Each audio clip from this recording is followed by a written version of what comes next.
service in Central Ohio. He was I knew him as a great legislator. He was a great civic activist, a business person, policymaker, and all around wonderful advocate. So let us take a moment of silence in honor and in his memory, and join me in that moment.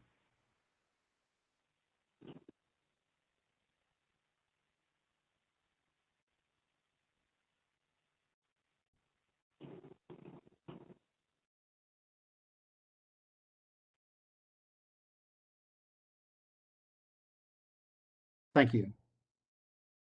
I am so very excited about the work of this task force, and excited to have such a wonderful collection of practitioners. Each of you has been so very gracious to accept this invitation, and the organizations that you represent have been so kind and gracious in appointing you to this activity. We're going to start, hopefully you saw the agenda, we're going to start with a few welcoming remarks by myself, Jim McWilson on behalf of Tom Roberts and Laura Kohler. And then what I'm going to ask is that we just go through, and this will take a little while, but I think it's important that we begin to build the awareness of each other and a relationship that's necessary to ensure the success of this task force. And then I will take the opportunity to do a quick sort of overview of the task force purposes, which were laid out in one of the documents that you all received. And then we will have a little bit of a data presentation by a couple of people from my data team. And then we'll end with a brief discussion about next steps. I just want to make sure everybody understands that while you receive some materials about the work of this task force, this is still in development. And so one of the purposes that I want to accomplish today is get your feedback about the way we have framed the purposes that we framed the work, because I'm always a believer that the collective is stronger than any individual or even small group of people. So let me begin my welcoming remarks. And I want to start by saying I love task force activities like this one. As I was preparing for this meeting, I reflected on the fact that over my 5 years as state superintendent, we have probably convened anywhere from 8 to 10 different task forces to deal with any number of issues: graduation requirements, report cards, teacher diversity, principal leadership. The strategic plan itself was a task force oriented activity. High school redesign, students with disabilities and their academic experiences and outcomes. The whole child framework came out of a task force. The reason I like this approach is it brings lots of people to the table with their diverse and varying perspectives to have input into not only the process, but to have input into the ideas. And it also helps us all to listen to each other, understand those different perspectives where people are coming from, and make not only a collective contribution to the work product, but also emerge with a collective commitment to the work that is ahead. And I think that's so very, very important to this work. It creates that sense that rather than doing things to others, we're doing things with each other, and that always makes the work stronger and always ensures that there's greater buy-in. So I want to welcome you and also encourage you to be vocal in your contribution to this work. Never hesitate to raise a question, make a comment, either within the context of the task force meeting itself or separately by email. You have my email address. You have Alex's email address. We always welcome your comments, your reflections, your input, because that is what ultimately makes this work strong. I'm excited as we venture in, and I want to also tip my hat to my good friend Governor Bob Taft, because he actually was the basis. He convened a number of task forces as part of his education work that really influenced the way we do things here at the department. And again, with the ones that we've convened and the ones he convened, there always came success because people felt they were engaged, they were involved, they had a voice, they coalesced behind the recommendations, and that allowed for there to be great implementation. So I hope you come to this meeting with an open mind, with an open heart, with a willingness to share your point of view openly and honestly, with a willingness to hear the point of view from others, with a willingness to engage in the back and forth discussions, and again, with a goal towards reaching a point where we support the ideas, the recommendations, and the plan that we may develop for the work going forward. So once again, thank you. And I will now turn it over to Gemma McWilson to also offer welcoming remarks.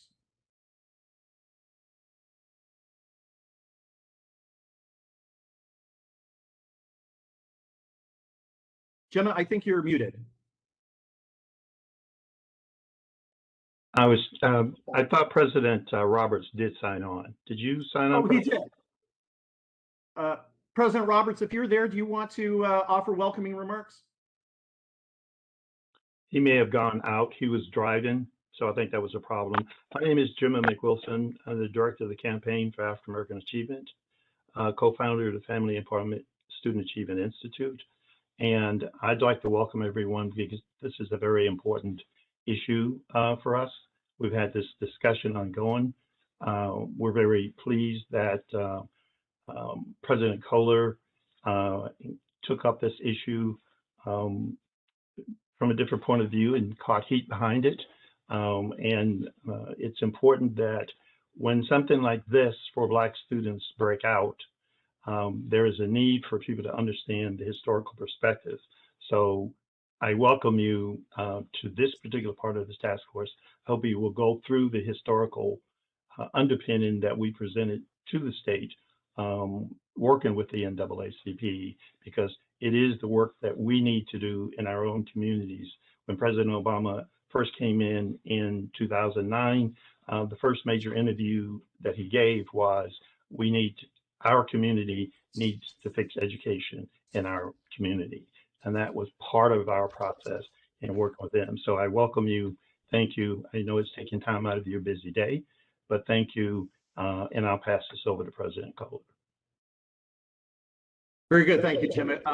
President Kohler, the floor is yours. Thank you very much, gentlemen. I too would just like to extend my sincere gratitude to each of you for being willing to embark on this very important work with us. I look forward to getting to know each of you through this process. We will review together the historical basis for where we find ourselves today through this committee work. But the evidence of where we are today is solid, concrete, and indisputable. For as long as we have been disaggregating data in this state, we have noticed that there is a gap, a significant gap that is beginning to close somewhat between Black students and their non-Black peers. I've looked at this data for as long as I've been interested in public education, and it has frustrated me for as long as I have been taking a look at it. We've had many well-intentioned groups of individuals who have attempted to rectify this problem with varying degrees of success. But I think this collaborative approach is absolutely the best way to go about our efforts here. And what we are trying to do is to achieve equity of opportunity, equity of outcomes, and equity of futures for every child in the state of Ohio. As Jim alluded to, this work is not going to be easy. It is not without controversy, and I'm warning each of you that for different reasons, you may experience some pushback as we work on this together. There are people out there who are afraid of, for whatever reason, of the idea of equity. I think it's because they have the mistaken belief that when we work together to achieve equity, we will divide groups rather than bring them together. That's my aim. I think that's the aim of the steering committee of folks who have been working to put this group together, is our aim is to bring people together to achieve together. I also believe that these same people are afraid that equity is a zero-sum game. And they are afraid that by lifting some up, other groups may lose position. Again, not my intention, not the intention of this group. All we are trying to do is live out the belief that all boats rise together. It is not a zero-sum game, but we have a moral responsibility. We cannot continue to look at results of this type and over this length of time without becoming firmly committed to the work, to do something, to do more than talk. And that's why I'm so excited about this group, because we have actual successful practitioners with us, people who have actually figured out what it takes to achieve these results and who are well on their way to implementing it. So my hope for this committee then is that we can build upon successes, do our level best to figure out exactly what does work, and then make that information easily accessible to any other district, every other district who shares the same goals for our children in the state of Ohio. So thank you again. I'm just so thrilled.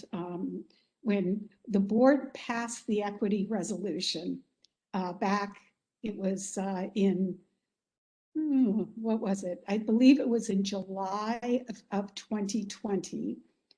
This was really what I wanted to see happen as a result of it. And that is a concentrated focus on improving academic results by identifying the factors that impact results, identifying ways that we can get past those barriers, and then making the information broadly available so that all practitioners in the state of Ohio are aiming for the same things that we are. So certainly on behalf of the Board of Education, I thank you for being here, but on behalf of myself and my own very own heart, I am incredibly and profoundly grateful to you and look forward to working with you. Thank you. Very good. Thank you, President Kohler. So now, again, as you can imagine, we have this little bit of a logistical task where I want to elevate each of you and give you an opportunity to introduce yourself. And yet we know that will take some time. So I believe the instructions I provided was be prepared to introduce yourself, your name, what organization you're with, your role, and then reflect perhaps for about a minute on your view of the work of this task force and how it intersects with you as an individual in your organization, if that makes sense. So with that, you also received a members list, and I'm basically going to go from top to bottom through that members list. So the first person I'm going to start with is another board member, Vice President Charlotte McGuire. Charlotte.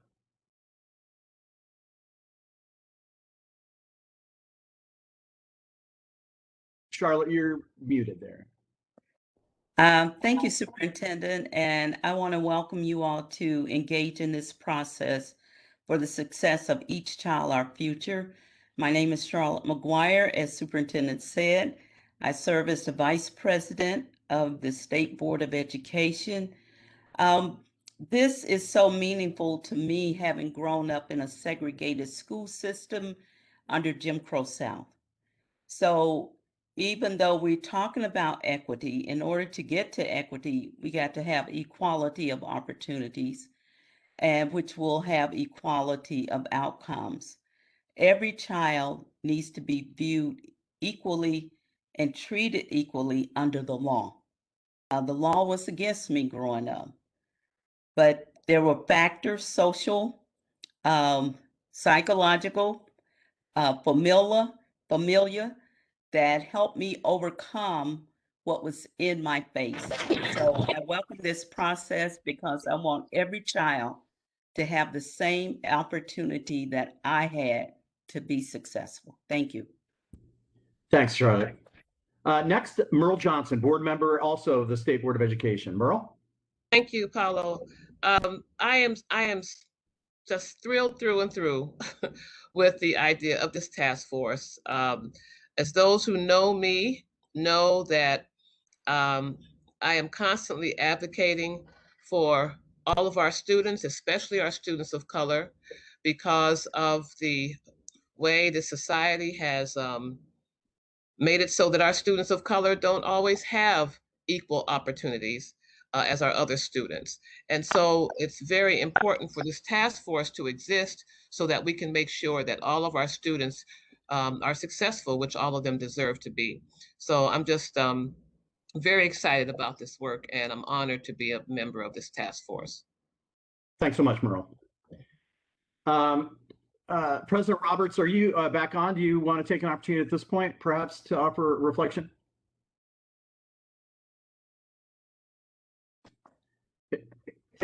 If not, I'm going to go to George Freeman. George, how are you today?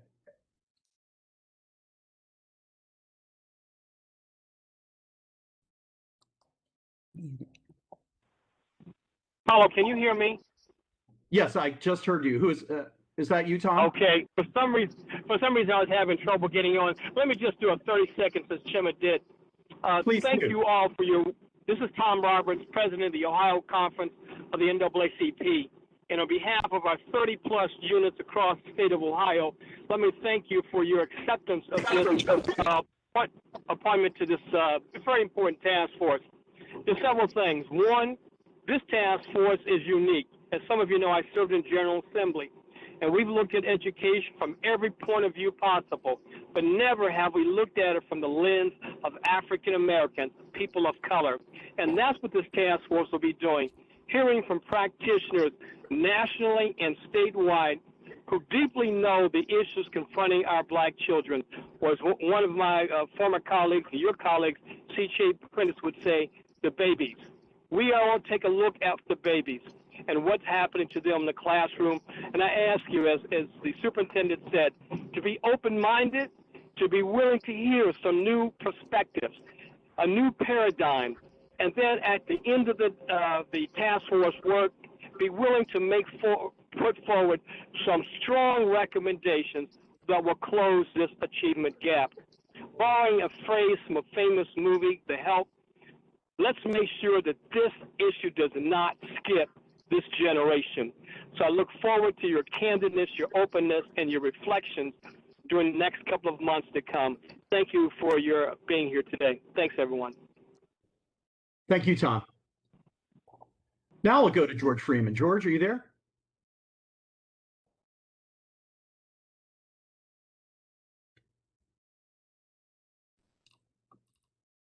George?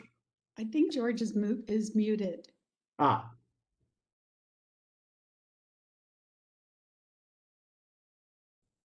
You hear me? Yes, we can hear you now, George. Go ahead. Great.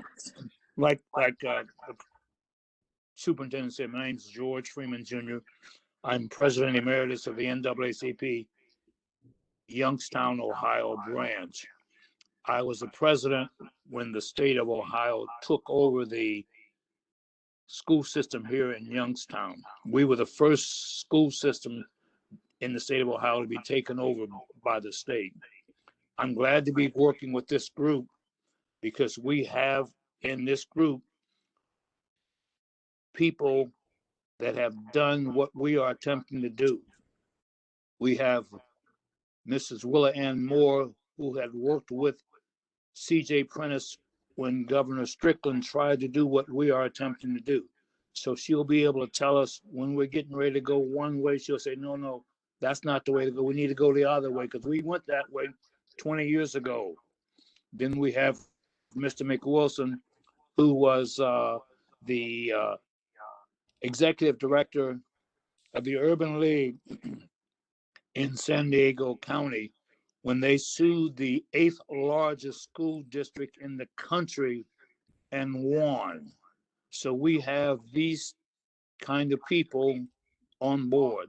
So I'm hoping that with these kind of people on board and the help of you other people, they will be able to do what they were not able to do 20 years ago.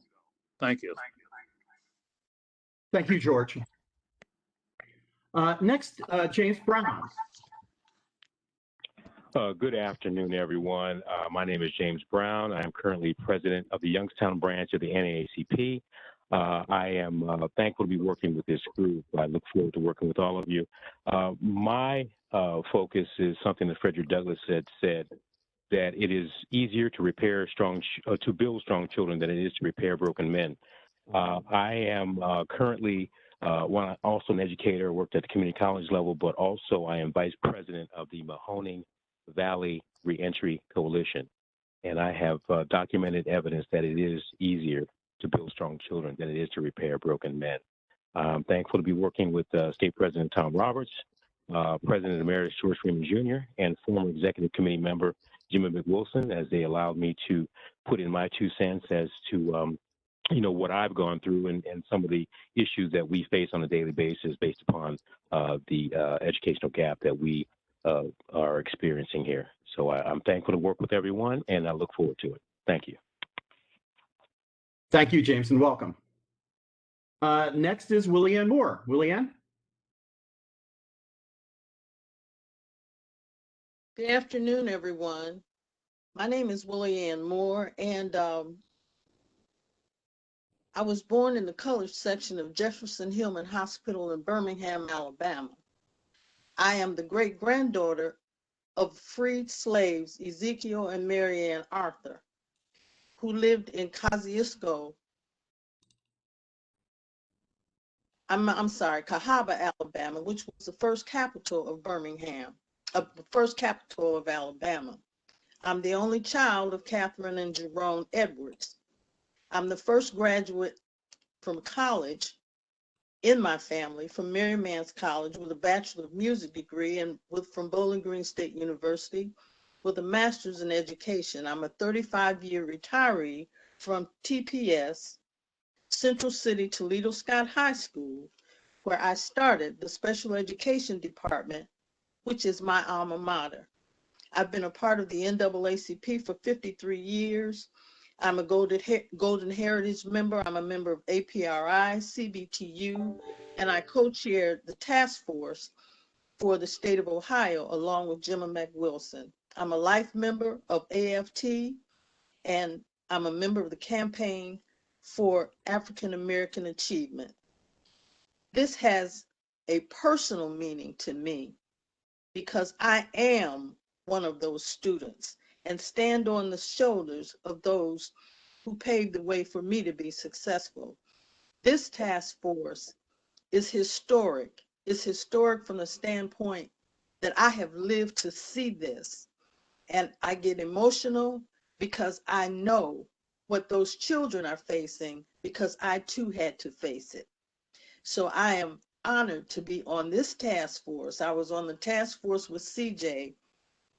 We didn't complete it, but I am honored, President Kohler, that you have picked up the mantle, and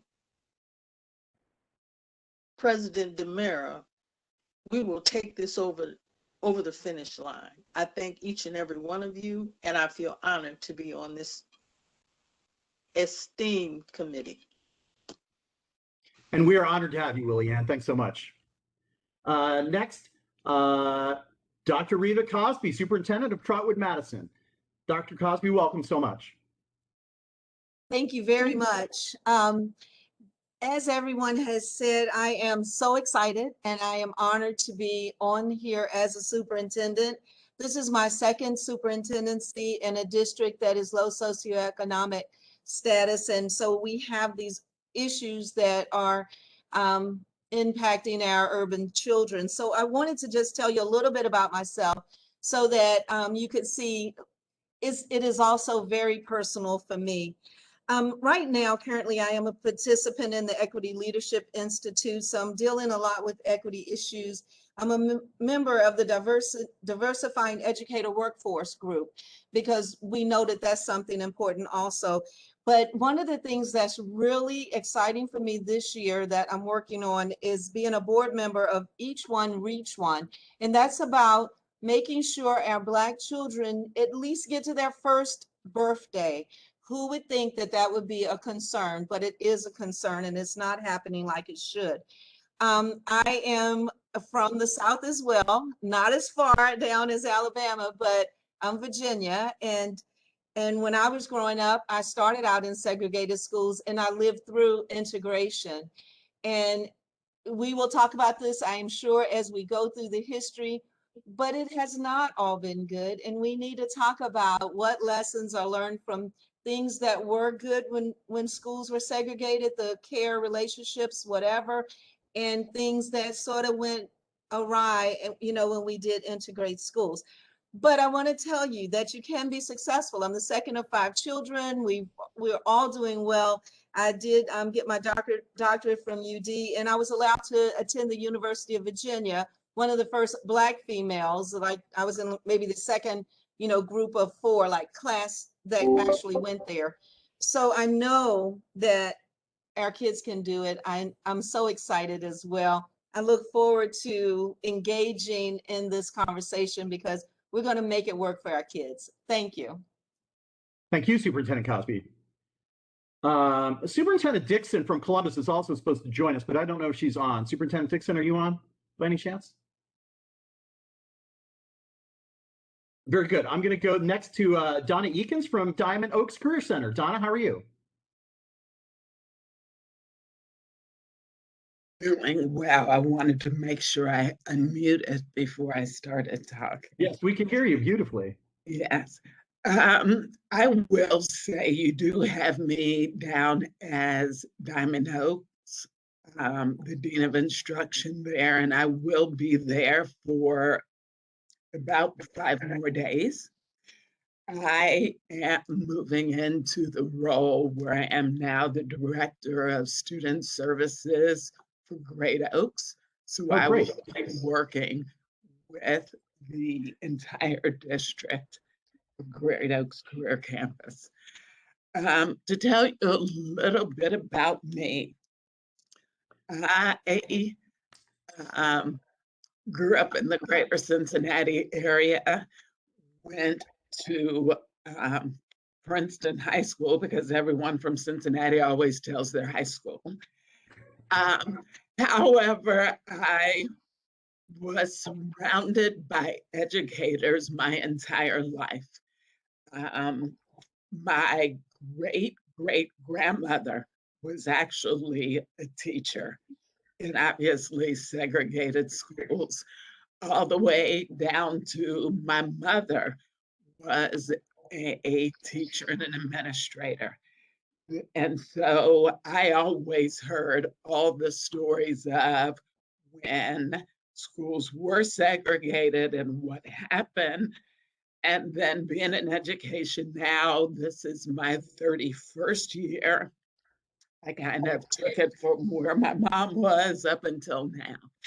And it is disheartening many times to see the data in which the board president, Laura Kohler, spoke of, because it has been something that has been seen throughout history, so much so to where I started doing research on it myself. My district regularly hears about it, which I'm sure is why my superintendent told me about this committee. I will be defending that dissertation next week. Oh, wow. Amazing. So yeah, little busy, but not busy anymore. So I have done quite a bit of work around not only Black students, but Black educators and how the segregation has affected a lot of things. And am unbelievably, I don't have words to tell you how excited I am to be on this committee, because in my recommendations, it was actually talking about a committee like this on this level where you can hear basically everything you're doing is my recommendation. So I'm honored to be a part of the committee to hopefully continue on the things that need to be done. Great, Donna. We're honored to have you. Next, we're going to our principals. Lisa Tenbarge is the principal at Springdale Elementary in Princeton City. Hi, Lisa. Good afternoon. As you said, I'm at Princeton School. Glad to see there are a couple of their Vikings on the call, so it's always good to see them. Springdale is one of the most diverse public elementary schools in Ohio, and our diversity is our strength, but it also presents some challenges, and it's great to have a staff that's up for the challenge. My reflection on the reading is just the importance of owning our history of systemic racism, recognizing that it continues today and it impacts our families and students within and beyond the walls of the classroom. The work of this task force is important to all of our students in Ohio. It's important to our district as we're striving to empower each student for career, college, and life success, and identifying and implementing strategies to meet the academic needs of Black students will help us deliver on this promise. So I'm excited to be on the task force and to take on this challenge. Great to have you with us, Lisa. Thank you so much. And now Kendall Harris from Westerville City Schools at Blendon Middle School. Kendall? Thank you for the opportunity to be here. This is very important to me, being a Black male, growing up in a area of Hamilton, Ohio, where it was impoverished, actually being able to be successful and come out of a situation that wasn't very promising in the beginning, but being able to get my education and being able to have some mentors kind of help me and guide me through to me now becoming a principal is a great accomplishment, but also for the people that actually helped me along the way. And so I wanted to pay my respects, and I'm glad to be a part of this group, to be able to help also our other students that are struggling to make it through and just need that mentorship and someone to kind of help and guide them also. So thanks for the opportunity. I'm happy to be here. And that's about it. Thank you. Great to have you, Kendall. Let's go next to Kitty Merck from Cleveland Metropolitan School District. Kitty, how are you? Very good. How's everyone? I'm very honored to be asked to be a part of this. I've been an educator in Cleveland Metropolitan School District for 29 years. Started off in the Huff area at Mary B. Martin, loved it, then was transferred to Luis Munoz Marin, where I was 23 years, and I'm now currently at Orchard STEM, each outstanding opportunities. In Cleveland, one of the biggest things we're dealing with, of course, besides race, is the socioeconomic. And I just am really interested in hearing everyone's viewpoint and getting some guidance on things that I can do myself. I have 2 more years in the classroom, and so I'm very, very thankful that I'm here today. Great. We're thankful to have you, Kitty. Next is Lashon Collins from Orange High School in Beechwood. Lashon? Good afternoon. My name is Lashon Ship Collins. I go by Ship. It is a nickname. I'm in the Orange City School District, which is in Pepper Pike, Ohio. I am a member of Orange Teachers Association and also an advisor of the Male Minority Leadership Group. I'm a health educator, which focuses on the mental, emotional, and social, as well as physical well-being. And after examining all of those, to be on this particular task force and having the perspective of a minority male, as well as a marginalized person, navigating through a school district, as well as having the education as moving forward. I have the honor of hailing from my roots from Bessemer, Alabama. So I am extremely happy to be on this particular task force, because not only paying homage to those who have come before me and cut the grass so it wasn't so high when I walked through, but also to make sure I cut the grass for those who will come after me. So thank you. That's a great way of putting it. Good to have you with us, Ship. Now I'm going to turn to Ty Overson, who's the principal at Ohio Avenue Elementary School, also a former superintendent. Ty, how are you? Doing wonderful. Thank you, Dr. Thank you, Superintendent Paulo. Again, Tyrone Overson here, the principal at Ohio Avenue Elementary School in Columbus, Ohio, the largest urban school district in the state of Ohio. Also, I'm representing the Ohio Alliance of Black School Educators. This is a state affiliate of the National Alliance of Black School Educators. And my role within the organization is I'm a co-chair on the superintendent's committee. And what we do there is we go out and research issues that impact the African American community. And we then have individuals come in and speak in regards to those challenges and concerns that we're seeing. You know, in thinking about just listening to everyone talk, for me, guys, I'm not sure if many people know this, but, you know, I grew up in an all-Black community in Cincinnati. This community was taken over by the Princeton City School District. That community is called Lincoln Heights. So it gives me a very unique perspective on how schools have changed and changed over time, and how we can also use this platform here, hopefully, to change the outcomes for educators and for students in the future. Again, my classmate is Donna Eakins on here. Again, congratulations, Donna. Sharing with you also, and I think one of the things is Lisa Tinbar just mentioned about Princeton. It gives you a very holistic approach to how you see things.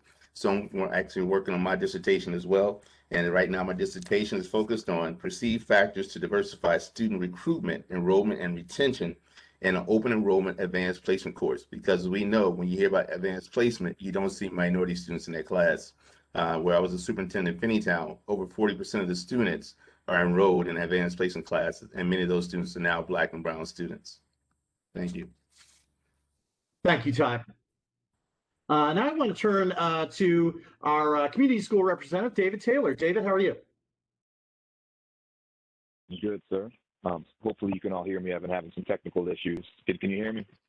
Yes, we can. I am humbled. I'm humbled and grateful to be here. Like so many of you, it is really an honor to be a part of such a group. As the superintendent mentioned, I'm the superintendent of DECA. It's a small network of charter schools here in the city of Dayton.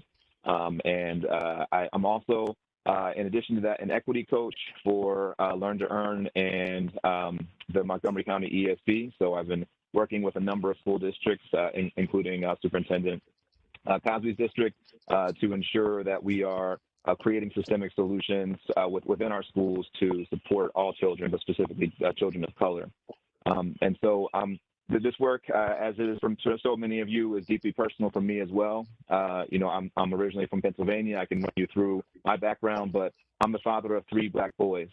And every day when they walk into school, I'm mindful that I'm turning them over to adults who have the power to make or break them, who have the power to speak life into them or to take away from them. And that really is the ethos of the work that I do, is belief in that teachers have great power to build or to destroy, and schools have the same. And if we're wise about how we approach things, we can really empower our teachers to help speak life into our young men and women and help them become something special. So really an honor to be here, and looking forward to see what we get done. David, great to have you with us. Let's turn now to Lauren Clements. Lauren is the principal at Coreyville Catholic School in Cincinnati. Lauren, thanks for joining us. Hi, can you guys hear me? Yes, we can. All right, very good. So yeah, I'm the principal at Coreyville Catholic. It's my 2nd year as a principal. I was a teacher for 14 years before that. I'm really excited and honored to be part of this committee also. In the Archdiocese of Cincinnati, there's such a disparity between our suburban schools and our urban schools. And when my kids go to apply to get into the Catholic high schools, they're not as competitive as our other students, and there's no reason for it. There's no reason that we are not the greatest school in our archdiocese and that our kids are the most sought after to get into the high school of their choice. So excited to be here. Lauren, good to have you with us.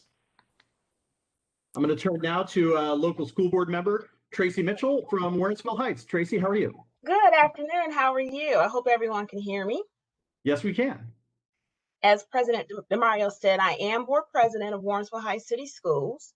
Our district is predominantly Black, and as Dr. Cosby said, we share very similar socioeconomic demographics and issues and concerns in our community. I joined our board 6 years ago. I returned to the district that not only raised me, but it also educated myself and 2 other board members, as well as our superintendent, Mr. Donald J. Jolly. As a member of this task force, I really do look forward to sharing the programs and activities that our district put into place that empowered us to elevate ourselves and hopefully never return to a state of academic distress. This task force will have a major impact on Black students in Ohio and what I hope will be on a national level. I'm looking forward to partnering with this illustrious group to delve into the depth and breadth of the needs of our Black students, then using that information to build an educational model that will focus on the holistic achievement of the Black student body. I am really and truly honored to be a part of this task force. So thank you again for the invitation and appointment. Looking forward to a good body of work. Thank you so much, Tracy. And I'd be remiss if I didn't say what a great fan I am of Donald Jolly. He's a great superintendent. Thank you. Yes, he is. Very good. Through the Ohio PTA, we have a parent representative, Venezuela Robinson. Venezuela, welcome. Hi, thank you very much. I was having some technical difficulties, so I had to switch to a different computer.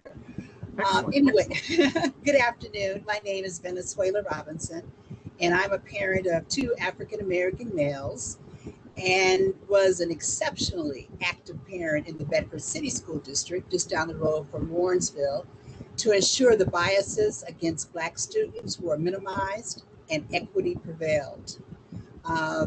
Bedford City School District is a suburb of Cleveland. I grew up in the Cleveland Metropolitan School District. As a board member of the largest and oldest volunteer parent association in Ohio, PTA advocacy has been the heart of our mission for over 120 years. National PTA was established in 1897 and has been at the forefront of all things benefiting children from all backgrounds throughout the nation and on Department of Defense military bases to ensure every child's potential becomes a reality by engaging and empowering families and communities to advocate for all children. This task force 7 focus points coincide with several of Ohio PTA and National PTA resolutions. I am too honored to represent the parent component of this important task force. Thank you. Thank you, Venezuela. It's great to have you with us. Now we have one of our student representatives, Sierra Wooden. Did I pronounce that right, Sierra?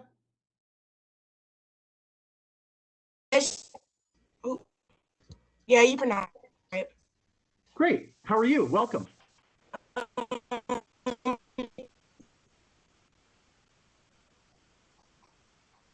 Your audio is a little bit shaky there, I'm afraid. Thank you. Hold on.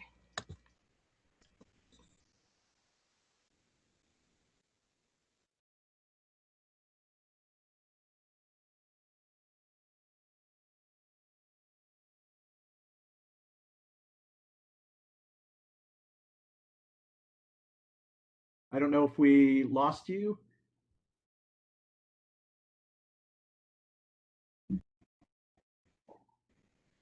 Are you still there, Sierra? There, I think there you are. Nope. One second. Take your time.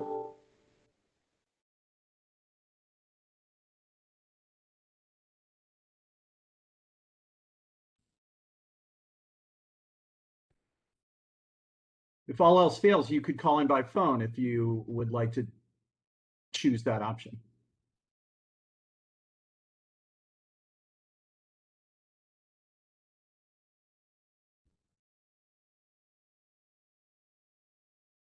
Sierra, I'm going to go on to other people and then we'll come back to you if that makes sense. Okay.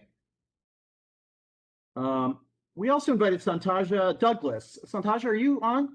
I didn't see your name in the list. Paolo Santoja couldn't get out from work today. Excellent. Hopefully she'll see the video when it's posted up, so she'll be up to speed. Perfect. Thank you, Gemma. Next, Marsha Maccabee. Marsha, are you out there? I saw her earlier. I am. And I am in a hospital setting right now, so I'm sorry I have to be masked, but wanted to participate. My comments are both personal and professional.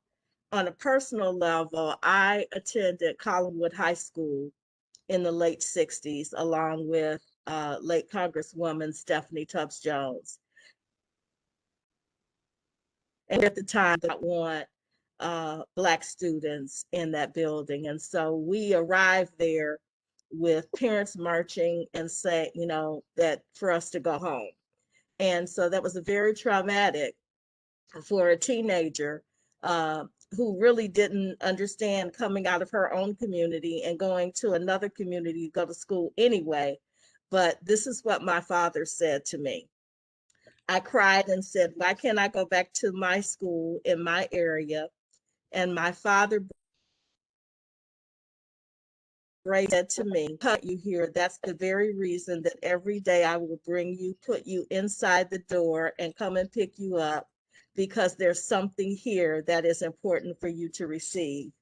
And he did just that until things were safer in order for me to be bused and to attend. So it's very for me, personally, is that I'm the president and CEO of the Urban League of Greater Cleveland, where I've worked for 30 years, 20 of which were as the Education and Youth Development Director. Over the last 11 that I've been the CEO, I've served and working very closely with my entering suburban districts and Cleveland district, doing numerous programs in school and out of school in the area of social emotional learning, youth development, career development, etc.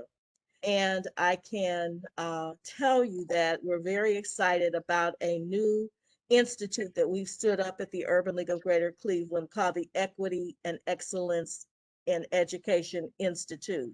And a number of folks that have already spoken are engaged with us there, where we have community stakeholders helping us to develop a campaign around equity and excellence in education that helps the community and parents to be more engaged in advocating for their young people.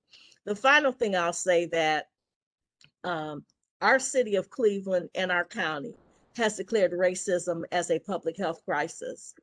And in both of those declarations, education is one of the key pillars that need to be addressed. And so this crosses all of the work that I do. And certainly as I serve as a co-chair on the city of Cleveland's effort to begin to dismantle and engage around equity, racial equity, this work crosses and connects very, very well. And I'm just honored to be able to continue to serve my local community, as well as to serve on such an august body of people. And not only do I intend to serve, but I hope to learn and share, and finally bring along the other 6 Urban League affiliates across the state of Ohio, with whom I serve as the sort of facilitator for our statewide work. So you will have connection to all of us through me, and all of us whenever needed. And we absolutely look forward to great outcomes for our children, where we can look back and say, in this season, we stepped up to the plate and we did well. Thank you, Marsha. And I would be remiss if I didn't acknowledge you, Marsha, for being so important in my own development and understanding of issues of equity. You've been such a great counselor and friend to me in all that work. And it is a high point for me and for the department that we were recognized by the Urban League of Greater Cleveland with your Equity Award. I think it was 2 years ago. And as you recall, on that occasion, I said, you're recognizing us for our plans, but hold us accountable for our actions. And hopefully this represents yet a continuation of the actions that we, take and desire to keep taking in the interest of that objective. Absolutely. And Thanks so much, Marcia. I would now want to turn to Antoinette Miranda. Dr. Miranda is also on the State Board of Education and is on the faculty and administrator at the OSU College of Education and Human Ecology. She brings her higher ed connections to the table. Dr. Miranda. Yeah. Thank you, Paula, and thank you, Laura Kohler, both for inviting me to be on this committee. I'm very honored and very excited. I grew up in Columbus, Ohio. I went to the University of Cincinnati and did all my degrees. So I agree with a woman who talked about Cincinnati. Everybody always had to say what high school they came from when we were down there. I worked as a school psychologist in New York City Public, and that was really life-changing for me. I worked in one of the most impoverished districts that was mostly Black and Hispanic. And then I came to Ohio State University as a professor of school psychology. In 2000, I restructured the program to have an urban specialty focus. And so since 2000, we've had an urban and social justice focus and is recognized around the country as one of the school psychology programs that does that very well. I've mentored many Black students who have come through our program. I've worked in many of the Central Ohio districts doing diversity training, but also doing RTI, MTSS, and particularly with a focus on how can we intervene with Black children to help them be successful academically. So, I'm really excited to be able to be solution focused. That's what I've been about almost all of my career in terms of looking at how do we help our minoritized youth. So it's very exciting to me to be able to do that. My husband is a teacher in Columbus City Schools. I have 2 children that graduated from Columbus City Schools. So I've been very committed to education, and I was a PTA president at the high school. I don't know how I found time, but I did that, and I enjoyed being a PTA president. So I think that is really, that was some amazing work that we did and we were able to get done. So I look forward to it. I expect that I will continue to learn, and hopefully I will have something that I can contribute. Thanks so much, Dr. Miranda. Now I want to go to Claudia Harold with Philanthropy Ohio, representing Ohio's philanthropic community. Claudia? Good afternoon, everyone, and thanks, Paulo. I'm Claudia Harold, and I am a proud graduate of Columbus City Schools. I went to North High School, so it's not just you Cincinnati folks who like to remember their high schools. And at the time I went, it was a racially diverse high school. Before the advent of integration, I grew up in Clintonville, which is low to middle income area of the Columbus. And while I was in high school, I was the editor of my high school paper, and I ran my first political campaign. I'm the grandma of 3 biracial children who are growing up in a predominantly white community. I work for Philanthropy Ohio, where I am the Chief Communications and Public Policy Officer. I've been there for 23 years, and I'm just really so privileged to be able to still be working in fields that I had such passion about back when I was in high school. At Philanthropy Ohio, our vision is a just and vibrant Ohio through impactful philanthropy. So we are an organization of community and private foundations, corporate giving programs, individuals, United Ways, other public charity grant makers who give grants to nonprofits and, incidentally, to schools, preschool through higher ed. As part of my work there, I convene a group of about 30 members who are deeply engaged in education policy work. We've been doing this for about the last 15 years.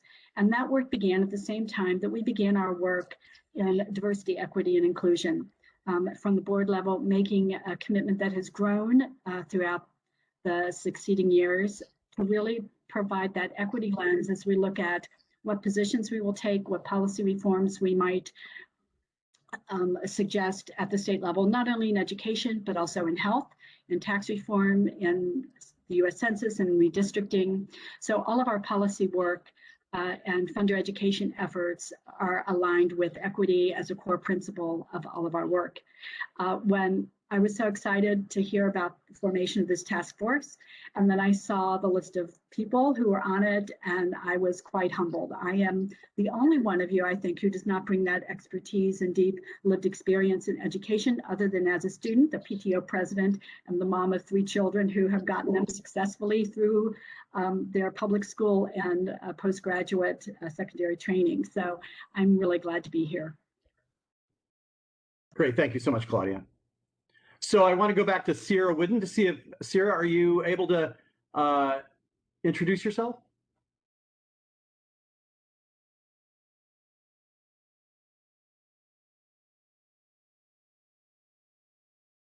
I would feel so bad if we didn't have our student representative unable to say a few words.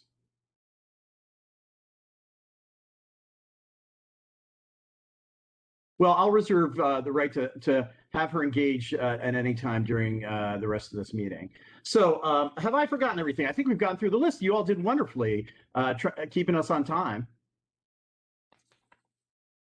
So the next agenda item is really a review of the task force purposes and approaches. Alex, if you would do me the favor of putting up the little PowerPoint deck that I sent you this morning.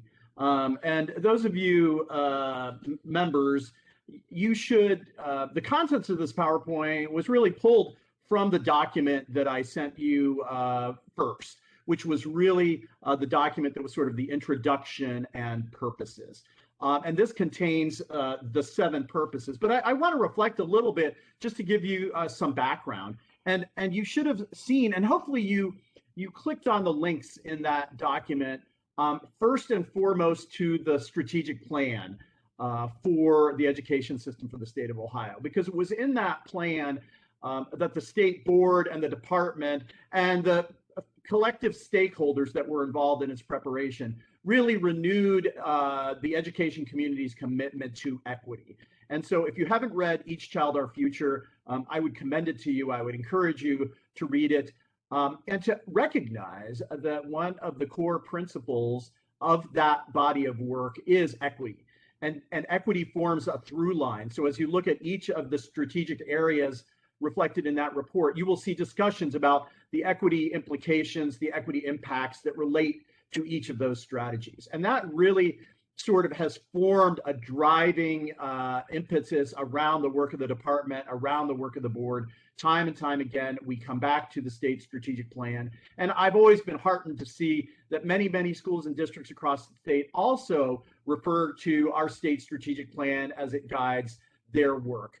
At the end of the day, it has the whole child in the center. And I always love the fact that the way we present it, and the title itself says Each Child, Our Future, which means that each child has value and that we owe, our commitment is to each child and helping to figure out how best to allow that child to meet their God-given potential, to reach the expectations that we know are necessary for them to succeed in their future. And how do we apply ourselves to that end?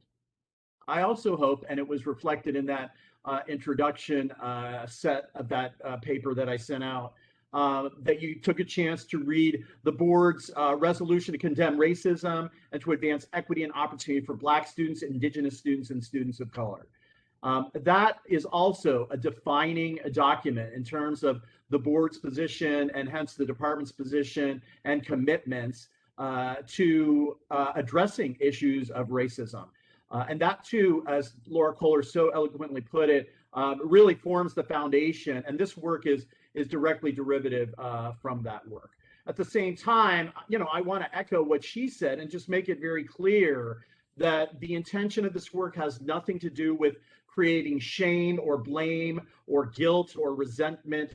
Our goal is to bring people together, to unite, never divide, and also to recognize that the work we do to improve outcomes for any particular group of students or for each child individually is not done at the cost of any detriment to anyone else.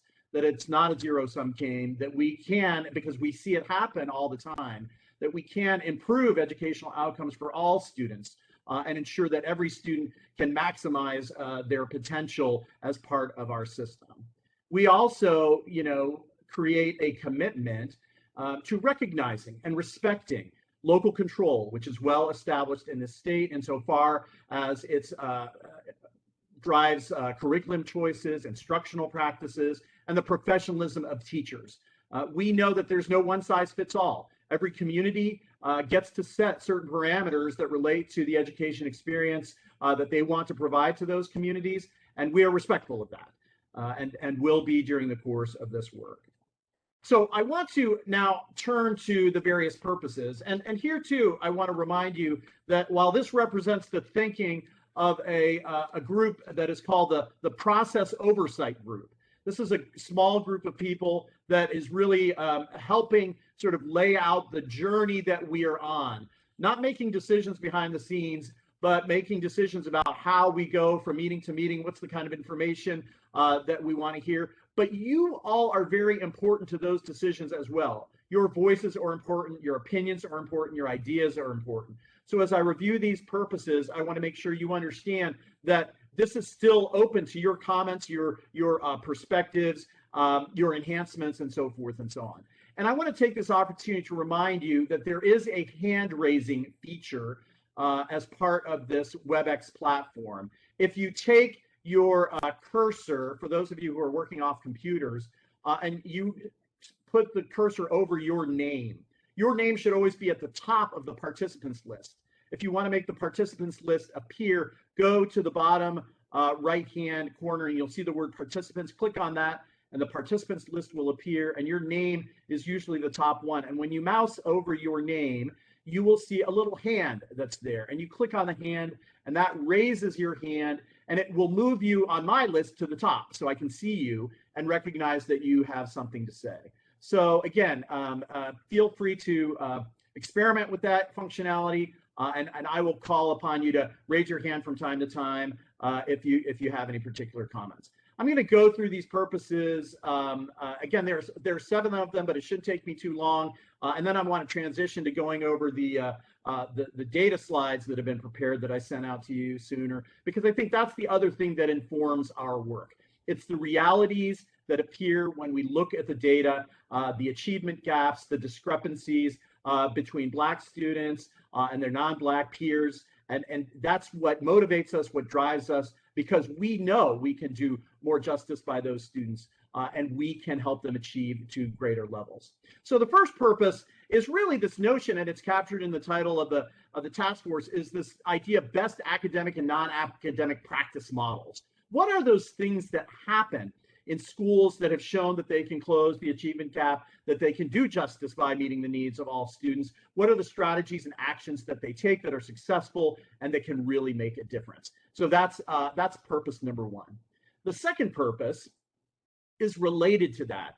And more, I've come to believe that this is the more difficult challenge in this area, because I think there's a lot of good things written about what those best practices are, a lot of good examples of where they are taking place, and yet it's the actual implementation, the going from the way we do things now to the way we should be doing things, that is really the tough nut to crack in all this. So this purpose 2 is really about recognizing that change implementation is one of the greatest challenges, and how do we actually identify what high quality change and improvement management looks like, and what can we do to promote it in the interest of closing the achievement gap. The next purpose speaks to this notion of the tools that we might create. And so in the process of planning this first meeting and defining these purposes, we talked about perhaps creating a template or a self-assessment tool that can capture what those best academic and non-academic practices are, and what that change management process needs to look like, that schools and districts can voluntarily use to gauge their level of implementation and the improvement that they're making. The fourth area is really about our work in dissemination and promoting. Sometimes we find that maybe people don't understand what those best practices are. They don't understand what those options for implementation are, and we need to spread the word. Many of you who have heard me speak before in the education community know that I've said the education community, we don't tell our story well enough, and we don't share our good news, and we don't share as much as we should about what best practice looks like and how do we get there from here. So Purpose 4 is really about what does that look like in the interest of us helping each other to get better and better. Purpose 5 speaks to this notion of measurement and monitoring. We all know that we have a system of accountability. We all recognize that that system of accountability has some good features to it, but is not perfect. And at the same time, we desire to know whether the actions that we're taking are making a difference. So should we have, and we believe we should have, some discussion about how do we measure whether we're making an impact, whether we're achieving the improvement that we'd like to see, and how do we monitor the progress that's being made. Number 6 is really about the expectations for academic achievement. Sometimes there's confusion about what we expect for our children. I am always very vocal in saying that state law to me is very clear, that the expectation is each child reach proficiency. That's how the standards are designed. That's how the state law speaks to what our expectations for children are. And we want to continue to clarify that there is agreement that those are in fact the expectations for the academic achievement for each child. And then finally, this last point is an important one, is really those targets and goals that we set for improvement for the education system. Many of you know that those targets and goals are specified in the Every Student Succeeds Act plan for Ohio that was submitted to the federal government. And it presents certain targets that then inform our accountability system. And we need to have a discussion about how those targets are set, whether they're the appropriate targets, and whether they are meeting the test of the U.S. Department of Education for being ambitious and yet attainable. So those are the 7 purposes. So I want to stop there just for a minute and ask if any members want to reflect on those purpose statements and any other comments that people would like. Again, I know that you may not have come prepared to do that, so I know maybe I'm calling on you inappropriately. So I want to assure you that as you deliberate, and even if you don't have something to say right now, you should always be welcome to offer your reflections, electronically to me or by phone or in any other way, because between meetings, we are always going to be interested in the feedback that you have and your point of view.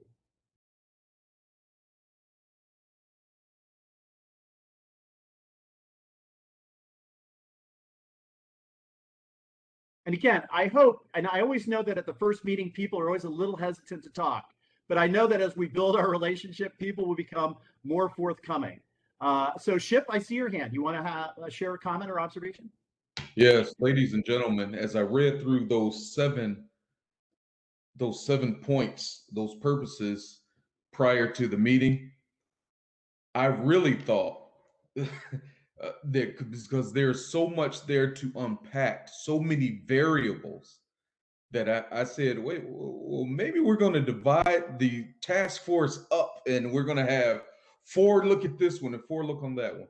But to go on this journey with you to unpack all of those is going to be very exciting. So thank you very much. And I can't wait till we can unpack all those variables. Ship, you raise a wonderful point, and it's a great point that I want to make, that one of the approaches to this work is going to be creating subcommittees.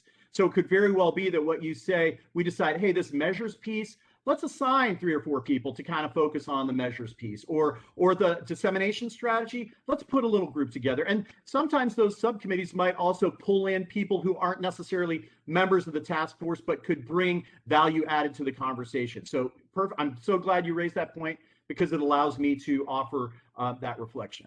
Now, the other thing you should remember is you also need to take your hand down after you're done talking, which you can then do by clicking on the hand again, and it says lower hand. Thanks, Ship. Anybody else want to reflect?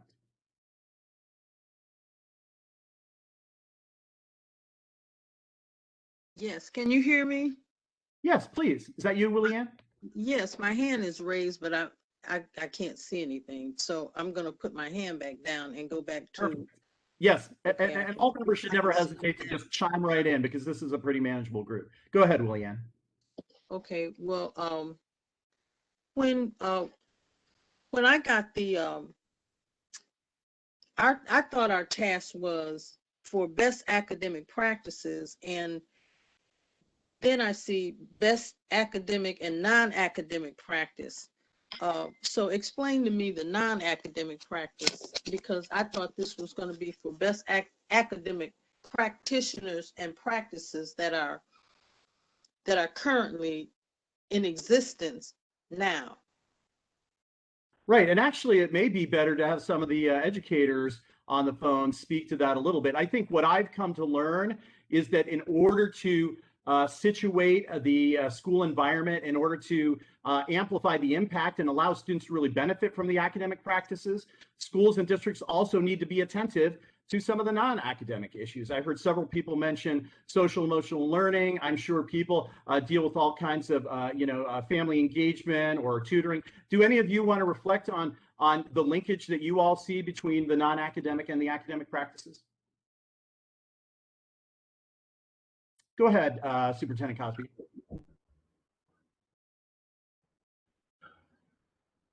Yes, I think what you were saying is exactly right. When we talk about the whole child, we know, I'll just go old school, Maslow's hierarchy of needs. You're not going to really get the kids to their highest potential if they're not healthy in all these other ways. So I think when we talk about non-academic, it has such an impact on their ability to focus and do the academic work that we realize that that's the whole student is looking at what else is going on in their lives. So the parent engagement, the family situations in Trotwood we've had, and we're not excuse making, it's just matter of fact, we've had tornadoes and then this, and we've had a lot of students pass away, in ways that are impacting our students. And so when they're focused on that, we have to get them to understand that you still have to stay focused on your academics. So I think that's why that's included,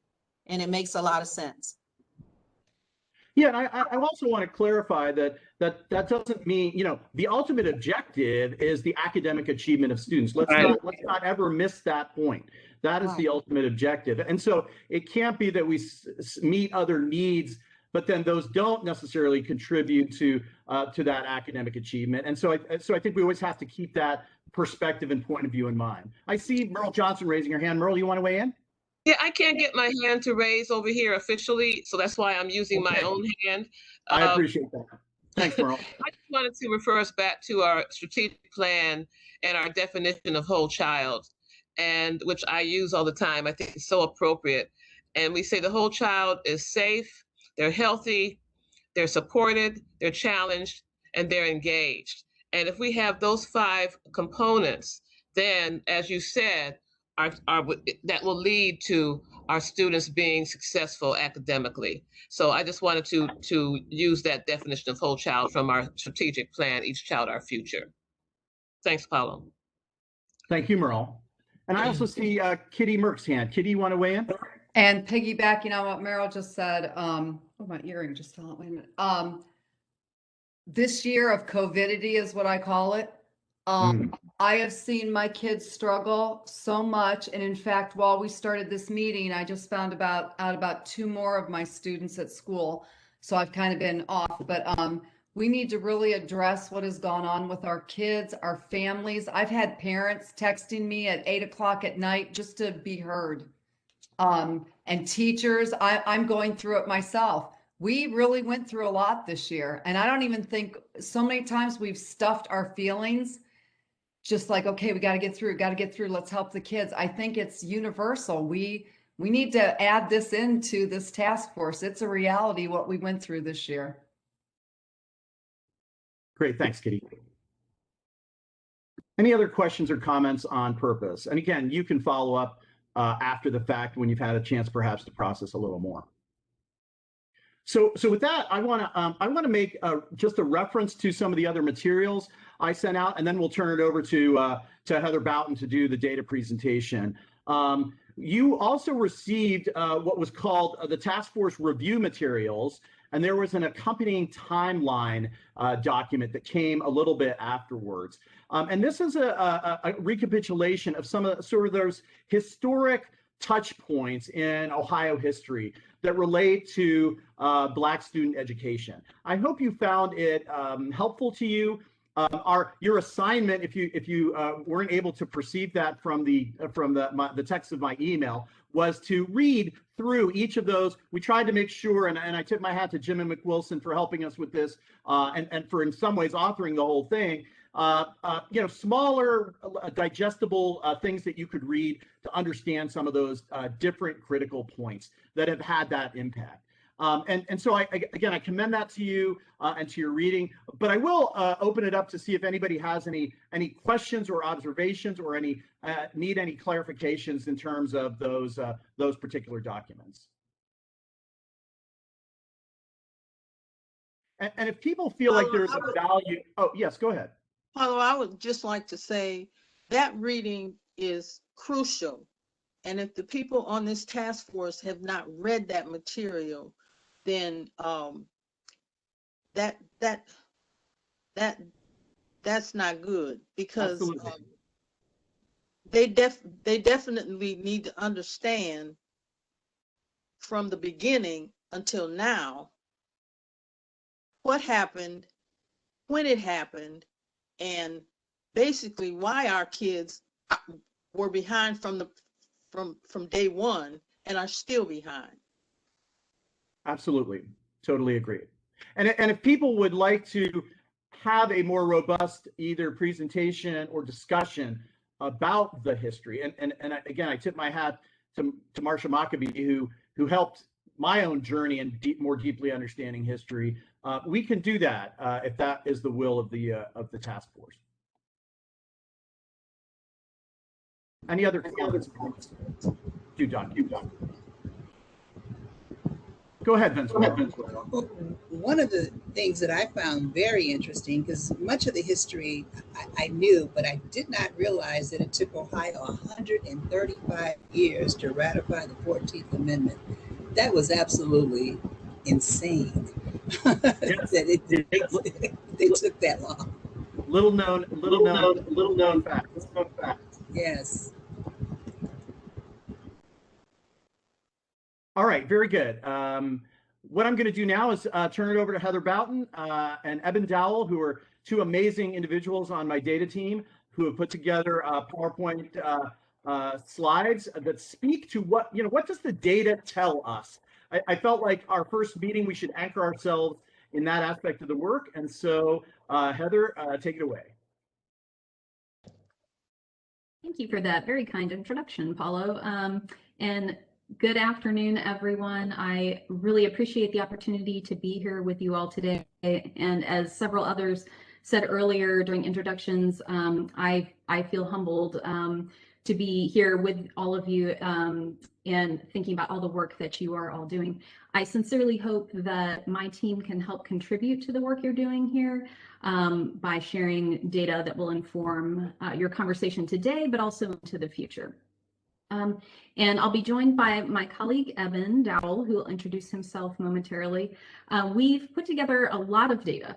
At the same time, it's likely that you'll see these slides and still have a lot of other questions. And so while this is a lot of data here, we'd certainly love to hear from you all if there are other questions you have, or if there are particular areas where you want to go a little bit deeper to the data, so that we can go back and think about those additional questions that you all have.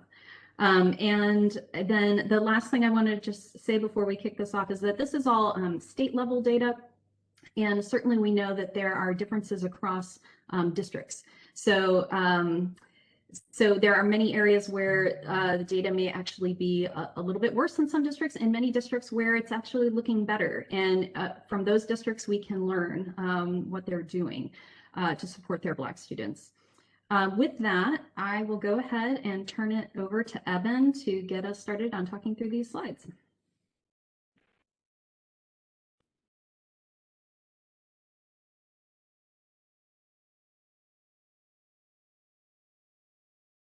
If I can get control of the slide back here. Hey, good afternoon, everybody. My name is Eben Dowell, and I'm a research analyst in our Office of Research Evaluation and Advanced Analytics And like Heather, I feel very grateful for the opportunity to speak with the task force today. Before we jump into the education data, thought it definitely warranted looking at some of the data that helps describe the broader community context and the breadth of issues that are swirling around in the community that help to create an uneven landscape for our students.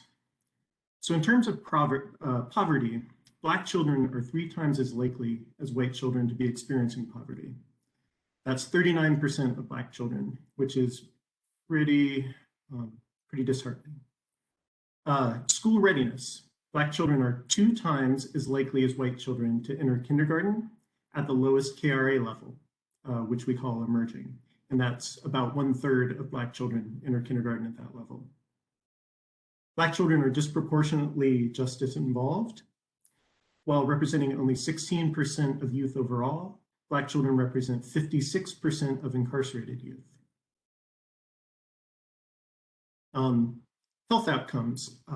Health inequities in terms of race are a major issue right now across the nation and in Ohio, but we find that despite the attention that they've received over the last few years, there's still some really troubling rates. Ohio is among the worst states in terms of our infant mortality for Black mothers, and that's at 13.9 deaths per 1,000 live births. And then a last point I want to bring up is around the Black-white racial gap for home ownership. That stands at 37 percentage points in Ohio, which is 9 points larger than the national gap. And certainly home ownership is not the only measure of housing stability, but definitely one of the important ones. And I'm sure we can all probably think of 3 to 5 additional issues we could throw in here, but just kind of would give a quick glance at the breadth of the issues.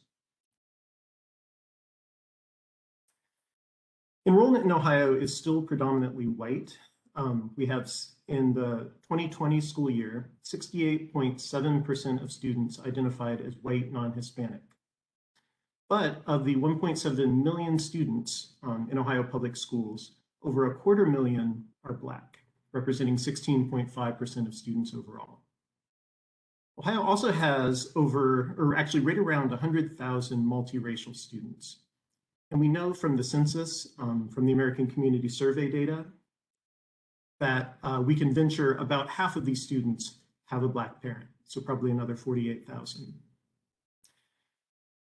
Over the past decade, Black enrollment has been relatively flat, especially compared to the white non-Hispanic enrollment is down 14%, and some of the other minority and racial and ethnic groups have had steep increases, including the Hispanic and Latino community, multiracial, and Asian students. But despite remaining fairly flat, Black students still account for over half of all non-white enrollment in Ohio.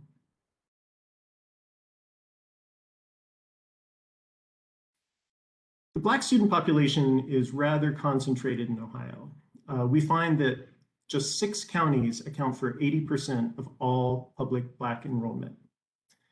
You can see over on the map there, the darkest green counties and the next to darkest green counties are those 6. So they coincide with some of our larger urban areas. Conversely, we do have 40 counties that each have fewer than 100 Black students. 6 of our districts alone enroll 36% of all Black students. You can see those 6 listed here.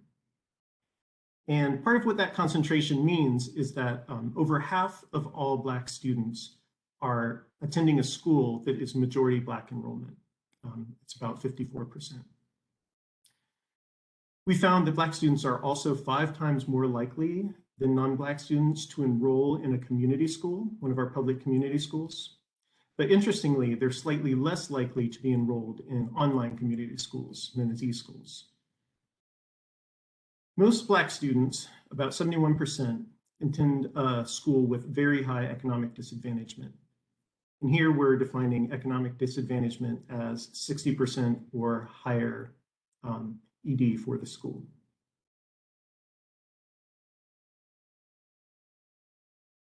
A couple other ways we want to discuss the distribution of Black students with you today. One is related to report card letter grades at the school level.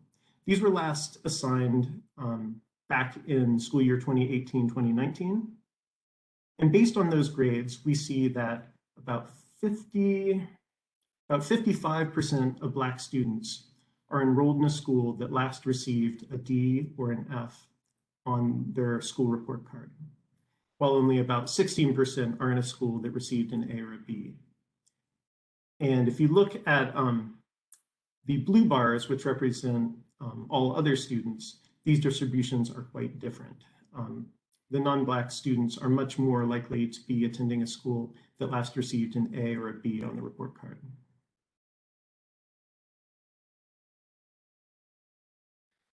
In a similar fashion, we look at the distribution of enrollment by a school's current state support status within our differentiated school support system. And we see that Black students are 3 times more likely to be attending a school that is currently in priority or focus status. So that means about 19% of Black students are in a school that are receiving comprehensive supports from the state, and another, say, 29% are in a school that are receiving targeted supports from the state. And again, these distributions are much different, almost flipped when you look at the non-Black student enrollment distribution.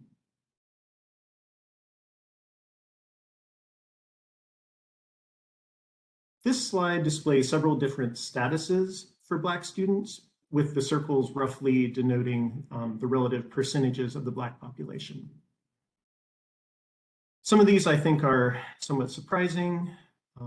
Several are somewhat concerning. The ones that caught my attention, of course, are the very high rate of economic disadvantagement, which is roughly about less than 185% of the federal poverty level. So we have 84% of Black students that are economically disadvantaged compared to white students, which are at about 37%.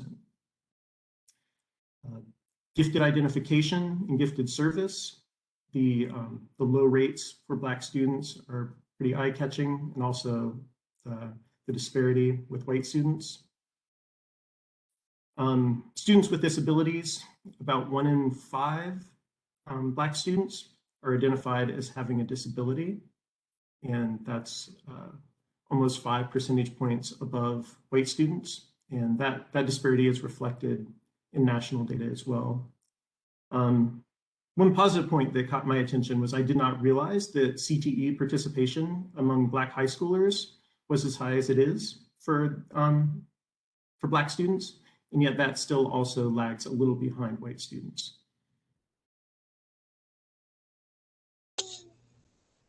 And I'll note also, this is a lot to take in, so if Paulo has not already, we will be sure to share these slides with you right after the meeting.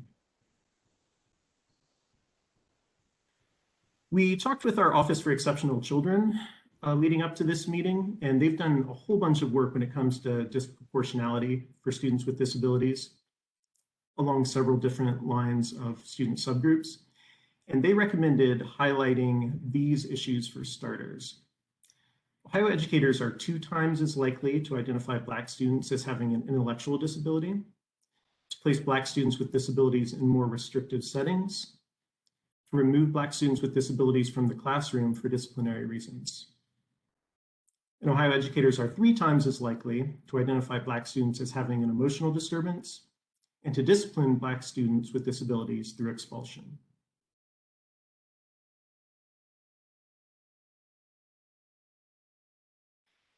Now we want to look at a few different non-academic issues of concern. I've also heard these called academic adjacent issues, which I think is somewhat fitting. The first is chronic absenteeism. And a student is considered chronically absent if they miss 10% or more of all of their enrolled time. So you can see across all the grade levels, there is a wide disparity between Black students and white students. And for both Black and white students, the rates increase as you go through middle school and high school.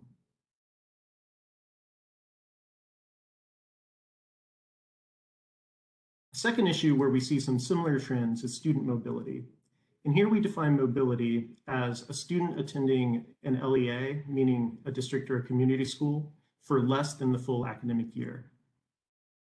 And we're fairly stable in kindergarten through middle school, but then we do see a spike in 9th grade where school dropout becomes an issue, and also where some students might be shopping for a high school that's a better fit.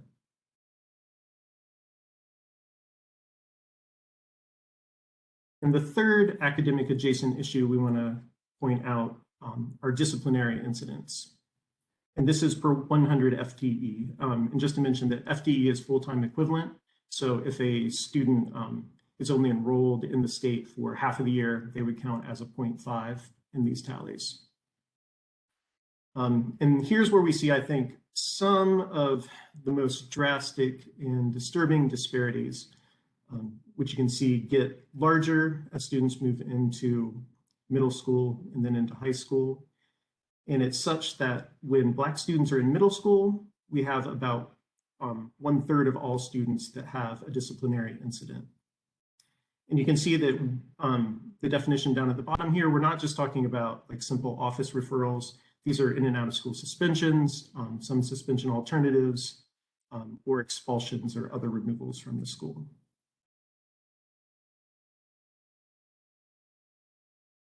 And the last topic I want to mention before Heather takes us through some of the academic data is the stats on our Ohio educators. As of last school year, there were 4,671 Black teachers in Ohio public schools. And you can see that this is a bit of an imbalance because we have 16.5% of our student body that is Black, and only 4.3% of our teachers who are Black. And another way to state that is that there are 1.7 Black teachers for every 100 Black students, compared to 8.7 white teachers for every 100 white students. We also want to give you a couple of measures related to the distribution of our Black educators. And these are fairly terse measures. I'll mention that our Office for the Teaching Profession is right now in the process of developing some more sophisticated measures. But for now, I'll just mention, if we look at the universe of schools that have at least 50 Black students, and that comes out to about 1,200 schools, 76.1% of those schools have at least one Black teacher, and 56.6% of those schools have at least two Black teachers. In those schools, or among those schools, 40.8% had at least one Black principal or assistant principal. So I think there's some promising news there, at least for me, possibly not as out of proportion as I may have thought, but I think the metrics we really want to get to are looking at the percentage of students that actually have a Black teacher directly, that actually have a Black teacher standing in front of their class. The last educator-related measure that we'll mention has to do with our Educator Workforce Strength Index. And that's something the department develops for every district and school, and it incorporates aspects of teacher effectiveness, experience, and proper certification. And basically, the lower your index, the worse you are on those factors. And there's a possible high score of 100 on the index. So if you look at that little table there, you can see it's a fairly systematic relationship. The lower a school's workforce strength index, the higher the average Black enrollment is at that school. So with that overview, I will turn things over to Heather to talk through the academic measures. Thanks, Evan. So as Evan said, I'm going to talk through some of our performance measures. And I just want to sort of say right from the outset that we know that there's an important connection between the data that Evan was sharing previously and the information that I'm going to share with you now. And a great example of that is the chronic absenteeism data. So we know that as absenteeism rates go up, students have a harder time performing well because they do not have access to high quality instruction if they are not in the classroom. And so, for example, students who are chronically absent in 3rd grade are much less likely to meet the 3rd grade reading guarantee. Students who are chronically absent in high school are much less likely to graduate on time. And so I just want to sort of draw attention to the connection across all these data points, so that we can think about the different leverage points that there may be for improving student outcomes.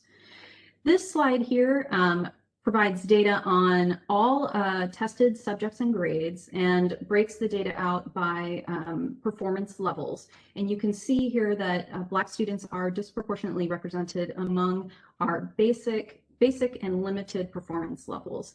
And there's a very different distribution of performance for Black students compared with white students in particular. And I will also, sorry, one more technical note. This data comes from the 2018-2019 school year. That is the most recent year for which we have test data. If you want to go on to the next slide, Evan.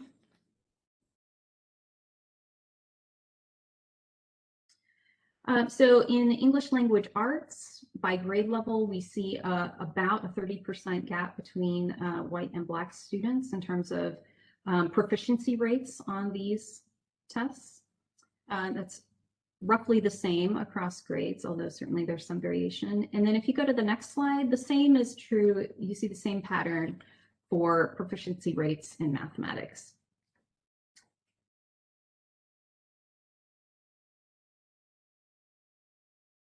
Go on to the next slide.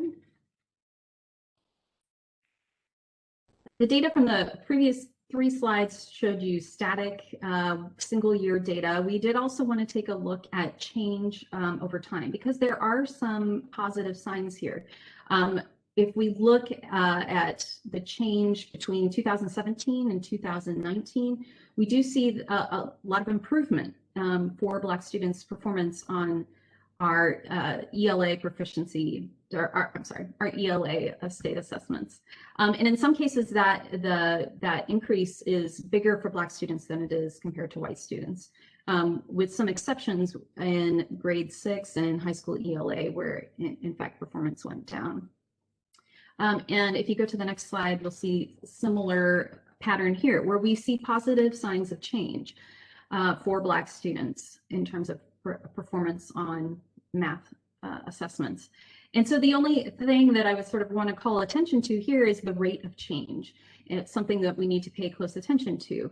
It is great to see improvement here. What we need to do now perhaps is figure out what's contributing to that improvement and how can we capitalize upon those strategies and accelerate this improvement so that our students who are in the classroom today can benefit as quickly as possible. They don't obviously have time to wait for long-term change. So, and Paulo, I see you popped up there. Do you have a question or comment? Yeah, I did want to reflect ever so slightly on these 2 slides, because one of the, when I saw these 2 slides, I was fascinated by them. And I think one of the reasons we see so much more improvement on the English language arts side of the house is that we launched several years ago a fairly intensive literacy improvement strategy using some additional federal funds that we had, again, a task force like this that put together a statewide plan for literacy improvement. And I think some of the improvements that you saw on that previous slide are evidence of that work. Whereas in fact, we are now having the kind of a similar discussion about mathematics and what we can do in that area. And so to me, that's one of the explanations of some of the differences in intensity of improvement between the English language arts and the math tables. Thanks for sharing that. Evan, can you go ahead on to the next slide? Look at graduation rates. These are graduation rates, both our 4-year on-time graduation rate and our 5-year on-time graduation rate. You can see there is a disparity here as well. What I will say here is that like the data on assessment, performance on assessments, graduation rates have been increasing. And so there's a positive sign here. In 2015, for example, the 4-year graduation rate for Black students was 65%. So that's a fairly substantial change between 2015 and 2019. And so that's a positive sign that we want to continue to understand and build on. And we saw the same, we've seen that same increase for the 5-year graduation rate. Devin, if you go on to the next. Thank you. Here we've captured some of our measures that are included in Ohio's Prepared for Success metric on the report card. And earlier I heard Mr. Ulverson talking about AP course enrollment as one of the examples of where we see some disparities, and you can see that represented here in the state level data as well.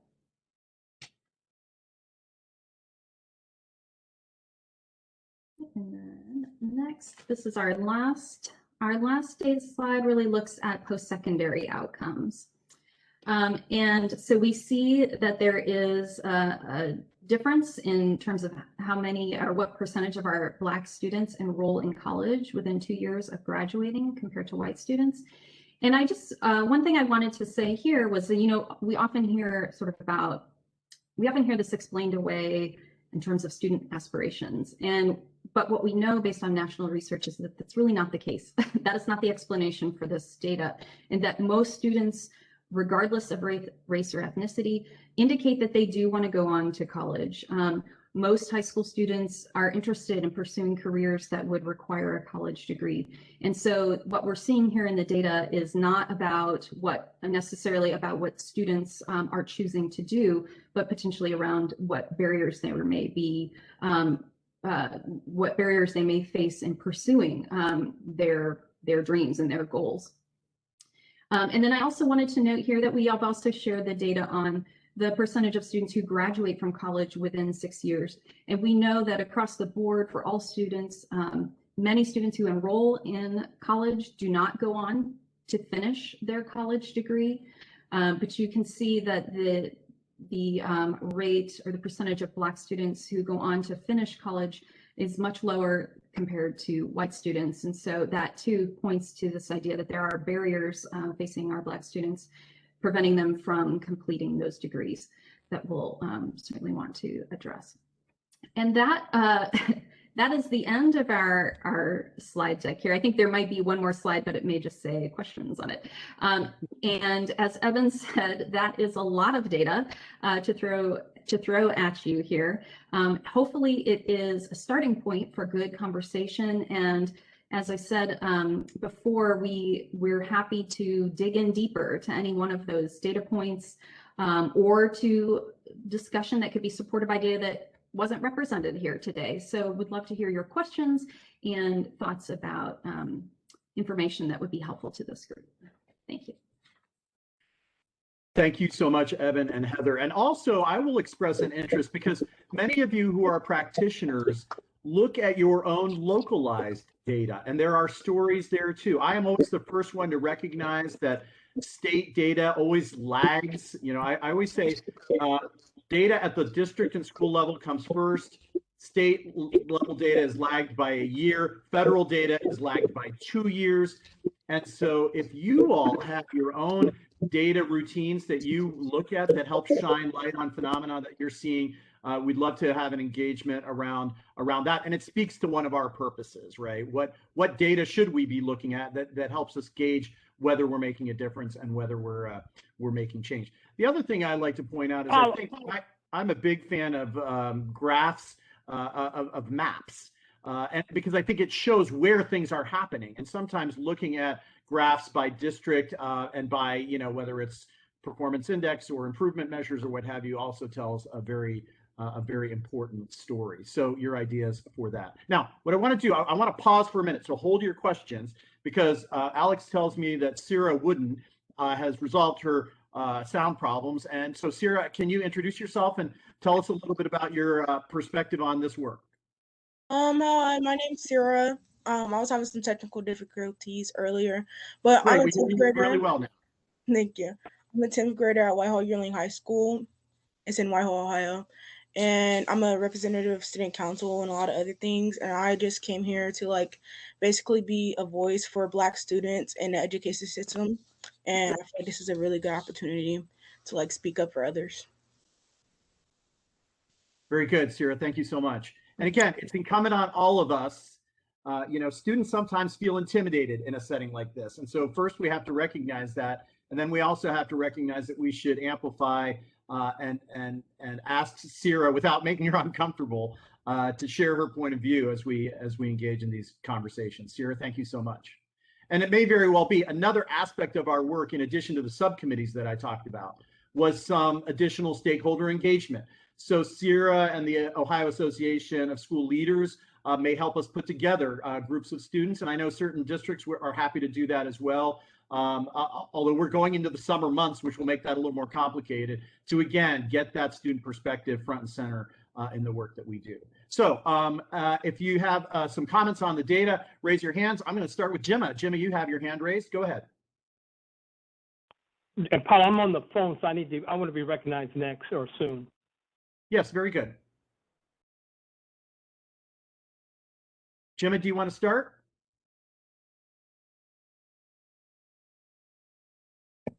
He's muted. Okay, Jim, I think I saw your hand go. Tom, why don't you go ahead, Tom? Yeah, and I appreciate that the person did the data, and it does show improvement, but I think I like what she said, robust deep dive into that, because I think even though there is improvement, the gap is still there. And that is our concern as we look to the data.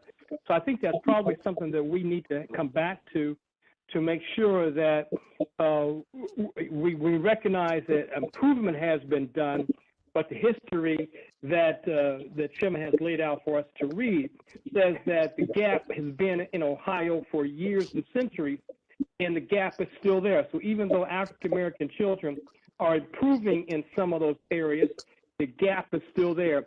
And until we figure out how to close that gap, and that's what the task force I think is going to try to do, how we close that gap, we're still going to be graduating students who are deficient in those areas. Yes. Yeah, because I mean, my takeaway from those graphs is we can do better. We can do better. And there are places that are doing better, and we need to make sure there are more of those places, and that the strategies that they're using are more fully implemented, and in that ways we can make a difference. Who else would like to reflect or ask any questions about the data? Jimmy, your hand's back up. You want to weigh in? Yeah, there were a series of bullets, I believe, on the second slide in community. And one of the things I think you need at the top of that set of slides, and this goes to the quote, non-academic issues. I would agree that the non-academic issues have a tremendous impact. But that first bullet should be the historic perspective under why those things make a greater difference than other students. And that's why if you review the history, what it clarifies for you is that there were deliberate, specific, intentional, structural, institutional things put in place to make those things happen. And those things have to be addressed because they are still in place. They just shifted from de jure to de facto. But the de jure there was never a remedy for the harm caused under de jure, and therefore when you get to de facto, what you have is that you're building on something that is already a negative, and you can't get past it. My background is in healthcare, so I know that the numbers that's showing in healthcare, after spending 22 years in healthcare, those numbers are as real as they are in education, and those two things are directly connected. But that history, in order to resolve the issues, there has never been a complete deconstruction of the constitutional legislated history that got us to 2021. And I think if you look at that and look at it carefully, strictly from a legal standpoint, it will then help you get to solutions. But those solutions mean, how do we remedy the harm at an enhanced, enriched, and accelerated rate, which kind of gets to President Roberts. And that's all I had to say. Jim, no, that's a great observation. And I think the other thing we have to keep in mind is that this group cannot solve all the problems of the world, right? And yet we know there are things we can do within the education community and within the context of the educational experience that can help students overcome some of those realities that exist, even while we continue to dedicate ourselves to dismantling those realities. And so you know, we can look at the figures around poverty and health outcomes, and we can hope for a day when those things disappear. But we have to take those as realities as we think about what has to happen in schools that allows students to achieve at high levels, because it's their future that ultimately helps us address some of those other challenges. Other questions or reflections on the data?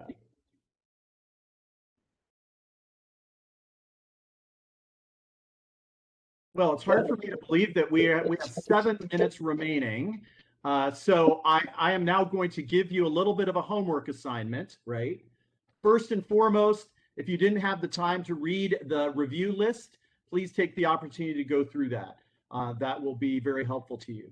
Second, if you haven't had a chance to read the state strategic plan, as well as the resolution on racism that was referenced by the state board, those links are in one of those documents. Please take some time to review those documents as well, because I think they are fundamentally important to this work.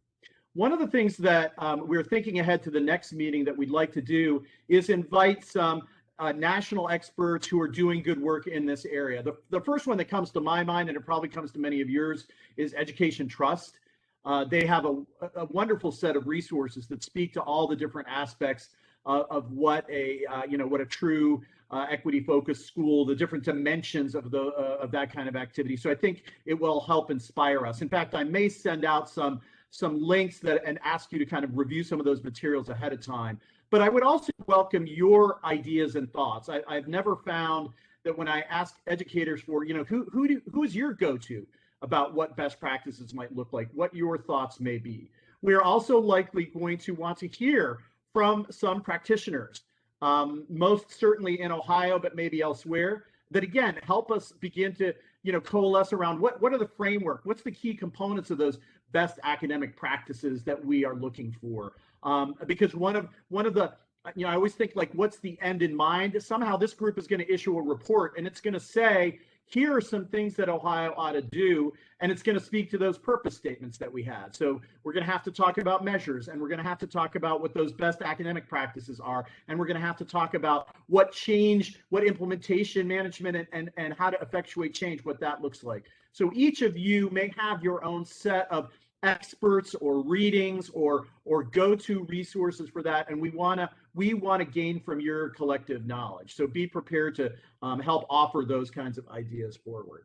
And between now and our next meeting, we'll also likely maybe give you a few things to read ahead of time in anticipation of that meeting. Right now, we have scheduled the next meeting for June 18th, Friday, June 18th. And I think we have tentatively scheduled it from 4 to 6 p.m. in recognition that sometimes we feel like later may be better, especially for students and parents and those sorts of things. But I wrote tentatively on your agenda because we'd still be open to making that earlier in the day if that worked better. So I will try to gauge your interest in whether 4 to 6 p.m. works or whether you'd like to try an earlier time based on your own particular circumstances. So with that, I think that's all I have to say. I'll make one last pitch to anybody who wants to say any concluding remarks. I don't know, President Kohler or Tom Roberts or frankly anyone else of the task force. Any closing comments before we adjourn?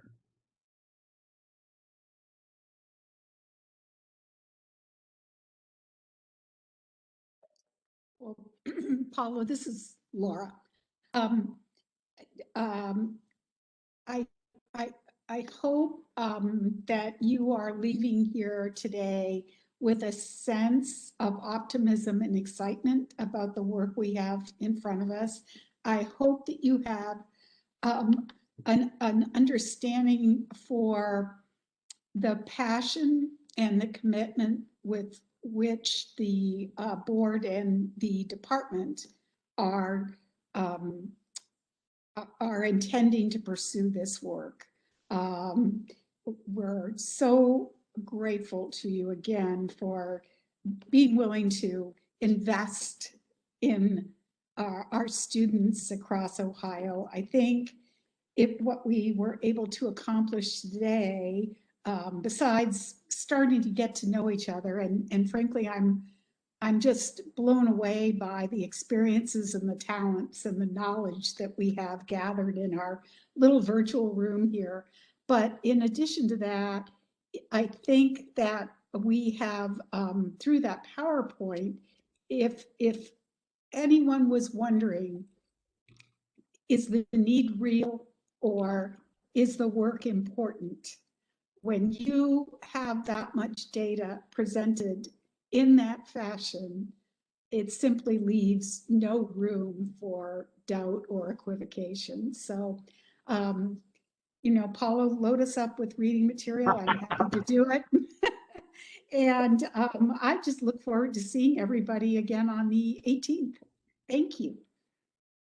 Very good. Thank you, President Kohler. And again, thank you, everybody. Enjoy the rest of your day. Have a great weekend. Hello. And we'll see you next time. Hello. Oh, yes. I'm sorry. Okay. Go ahead. Hello. Oh, yeah. This is Marsha Maccabee. I was just that I certainly has done its job in indicating for us the current state of affairs and giving us our baseline. What I'm excited then to see is how we begin to think about what is the vision and the desired state that we want to reach, and then begin to look at how do we get from where we are to the desired and vision state. I think that's where the hope and the promise lie. And that's where we roll up our sleeves and really get to work. So I'm very excited to get to that phase. Absolutely. Thank you so much for that comment, Marsha. Okay, last call. Anyone else? If not, have a great Friday and enjoy your weekend, and we'll see you soon.